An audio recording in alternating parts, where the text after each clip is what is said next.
The November air in North London crackled with anticipation as the city's football faithful gathered under the stadium lights. The energy was unmistakable, fans wrapped in scarves and jackets, voices echoing through the chilly night, all converging on Tottenham Hotspur Stadium for a clash that promised drama and intensity.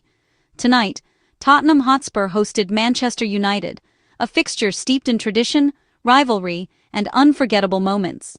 Every meeting between these two giants carries its own weight, but this one felt especially significant, with both sets of supporters sensing that something pivotal was about to unfold.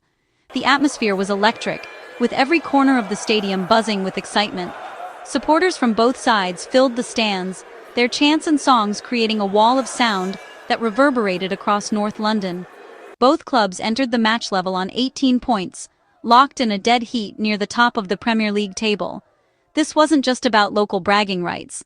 The winner would leap into second place, breathing down the neck of league leaders Arsenal and sending a message to the rest of the league.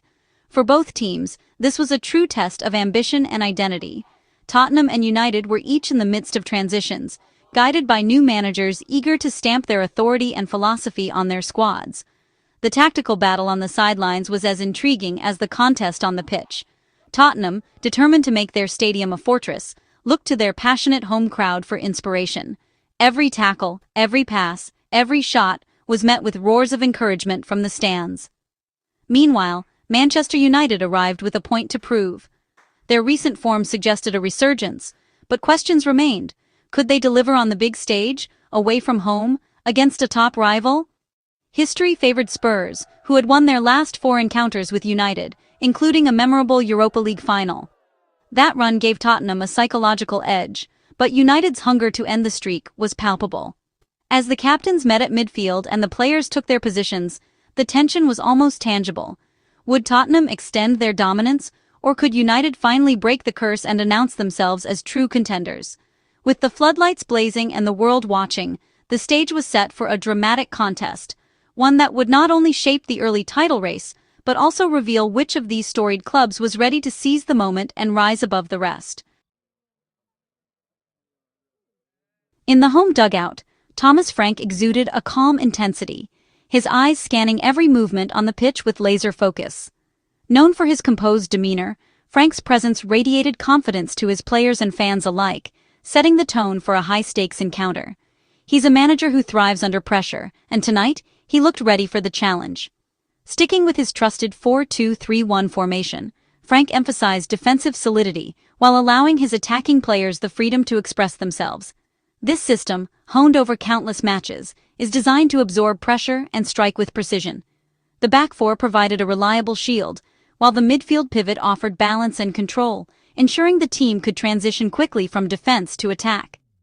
Opposite him, Ruben Amorim's Manchester United lined up in a bold 3-4-2-1, a formation that signaled intent. Amorim's approach was all about controlling the midfield, dictating the tempo, and overwhelming opponents with numbers in key areas. His tactical flexibility has earned him a reputation as one of the most innovative minds in the league. Frank's compact system relied on quick transitions, with his team always ready to spring forward at the slightest opportunity. The wingers hugged the touchlines, stretching the play, while the fullbacks provided crucial support, both defensively and offensively. Meanwhile, Amorim's proactive approach pressed high up the pitch, using possession as a weapon to suffocate the opposition. His players hunted in packs, forcing turnovers and immediately looking to exploit any gaps left behind. The midfield battle was set to be fierce. Palhinha and Sarr for Spurs, Casemiro and Fernandes for United.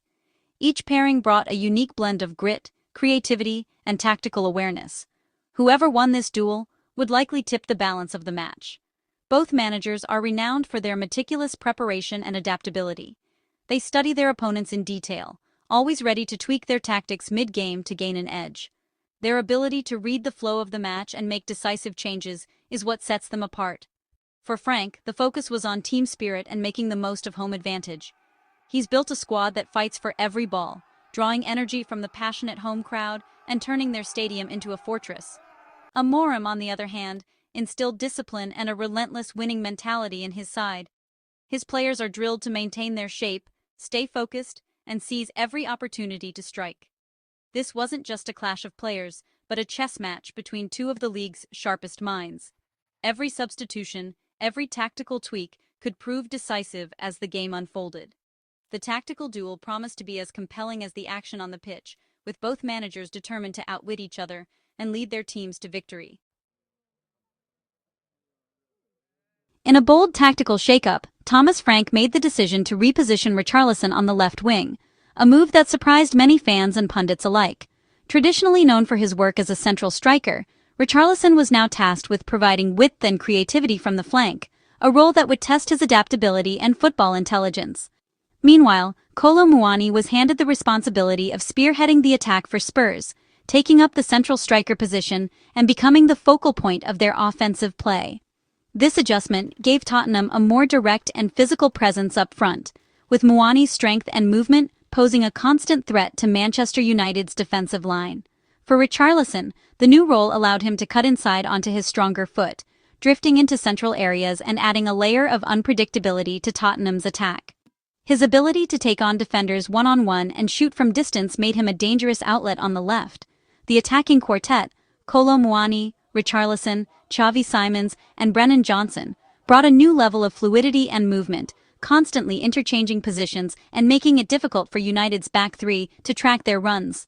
Their chemistry and willingness to rotate created spaces and opportunities, keeping the opposition guessing. On the other side, Manchester United's manager Amorim made a significant change of his own, starting Bryan Mbeumo on the left wing for the first time this season.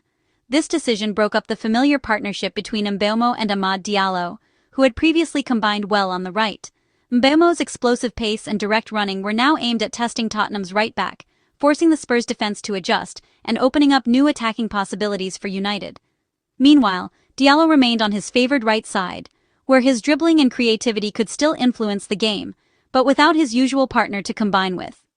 The tactical switch was designed to create a more balanced threat across both wings, stretching Tottenham's defense and providing United with multiple avenues to attack. However, this new setup also carried risks, as it threatened to disrupt the established chemistry and understanding that United's front line had developed over the season. Much would depend on how quickly Mbeumo could build a connection with Dorgu on the left, and whether they could combine effectively to trouble Tottenham's right side and create meaningful chances.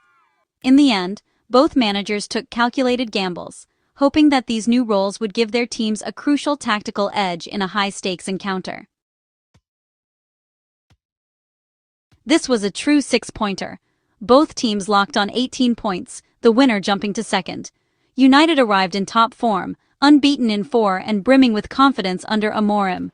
Spurs, despite their high position, had lost 9 home league games in 2025, a glaring weakness. Turning their stadium into a fortress was essential for Tottenham's title hopes. Spurs had won their last 4 against United, including a Europa League final, giving them a psychological edge. But United were desperate to end that streak and prove their revival was real.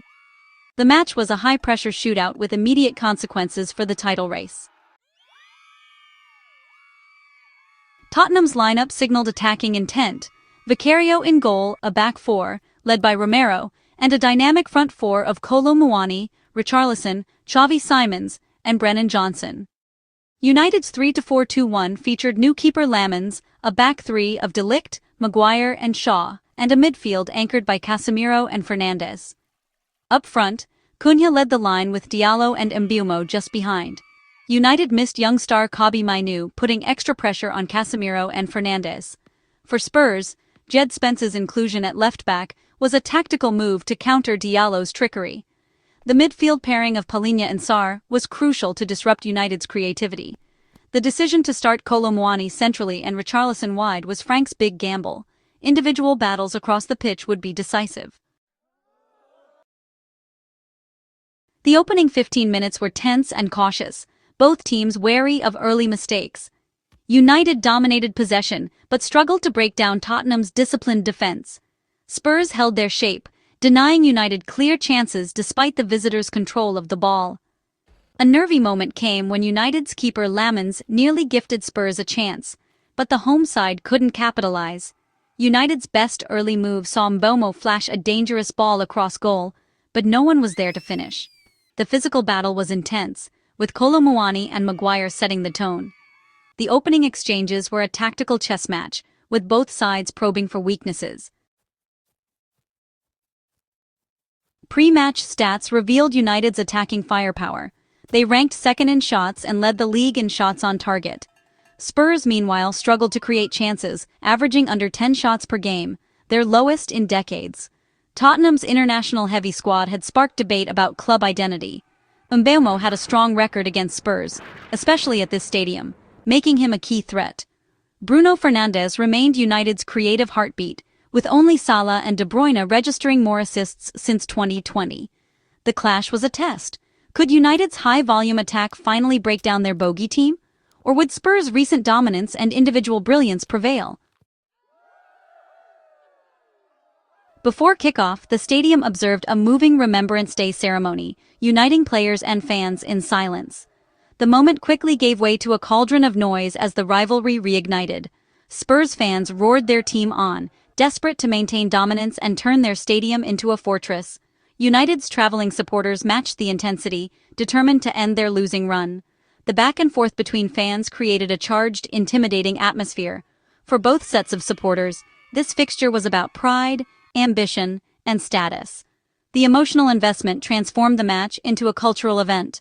The atmosphere was a perfect backdrop for a high-stakes showdown.